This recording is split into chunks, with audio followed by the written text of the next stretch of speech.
సర్వశక్తి కలిగిన నామమునకు మహిమ కలుగును గాక. వీక్షిస్తున్న మీ అందరికీ మన ప్రభువైన యేసుక్రీస్తు నామములో శుభాభివందనాలు తెలియజేస్తున్నాను.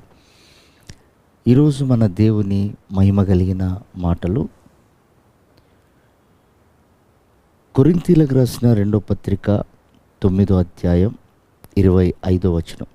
మనమైతే అక్షయమగు కిరీటమును పొందుటకును మితముగా ఉన్నాము. ప్రియమైన దేవుని బిడ్డలారా, క్షయమైనటువంటి కిరీటము, అక్షయమైనటువంటి కిరీటము.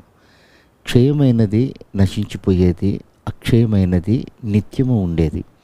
అలాగే శరీర సంబంధమైన జీవితము, ఆత్మ సంబంధమైన జీవితము.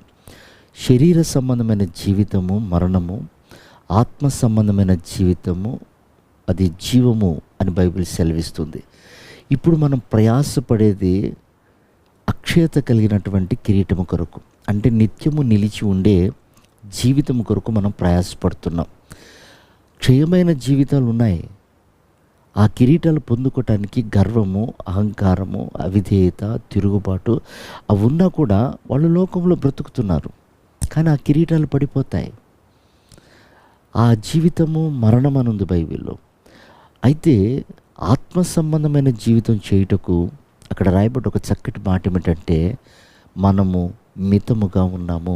అంటే తగ్గించుకున్న వారు అక్షయ కిరీటాన్ని ధరిస్తారు. చూడండి, మన యేసు ప్రభు ఆయన సింహాసనాసీనుడై ఉండి శిలువ మరణం వరకు తగ్గించుకున్నాడు అని ఉంది బైబిల్లో. ఆయన తగ్గించుకున్నాడు కాబట్టే జయించి తండ్రి కుడి పార్శ్వమందు ఆసీనుడైనాడు. కనుక ప్రియ దేవుని బిడ్డలారా, రేపు మనము ఆ కిరీటాన్ని ధరించాలన్నా, ఆ జయ జీవితం చేయాలన్నా మనకు తగ్గింపు చాలా అవసరం. అయితే తగ్గింపు మనకు ఎలా వస్తుంది? మన హృదయములో మనము చేసినటువంటి తప్పిదములు మనల్ని విరుస్తున్నప్పుడు, వాటి ద్వారా మనం పశ్చాత్తాపడుతున్నప్పుడు దేవుడు మనకు తగ్గింపు నేర్పిస్తాడు. చూడండి, యేసు ప్రభు శ్రమల వలన విధేయతను నేర్చుకున్నాడని. ఆయన శ్రమ పడుతూ విధేయతను నేర్చుకున్నాడు.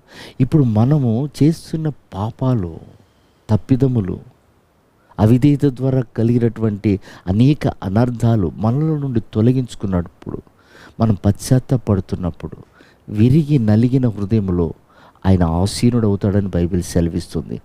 కనుక ప్రియమైనటువంటి దేవుని బిడ్డలారా, మన కఠిన హృదయము మాంసపుత్తగా మార్చబడాలి.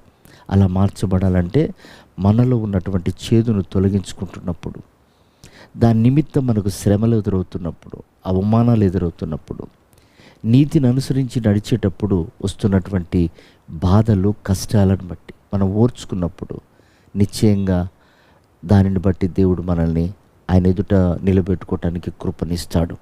దీనుల ఎడల నేను కృప చూపుతున్నాను అన్నాడు.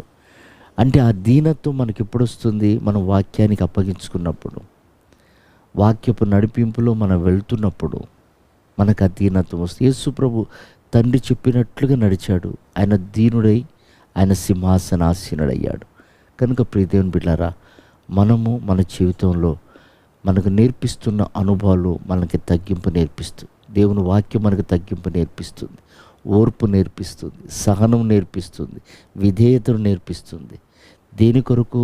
మనం నిత్యము నిలిచి ఉండుటకు, మరణించుటకు కాదు, చనిపోవుటకు కాదు, క్షయమైన కిరీటాలు ధరించుటకు కాదు, నిత్యత్వంలో ప్రభుతో యుగయుగములు ఉండుటకు ప్రభు మనకు నేర్పిస్తున్న పాఠం. కనుక మనం అన్ని విషయంలో మితముగా ఉండి తగ్గించుకొని ప్రభు రాకడికి సిద్ధపడదాం. ప్రభు అట్టి కృప మనందరికీ దయచేయను గాక. ఆమేన్.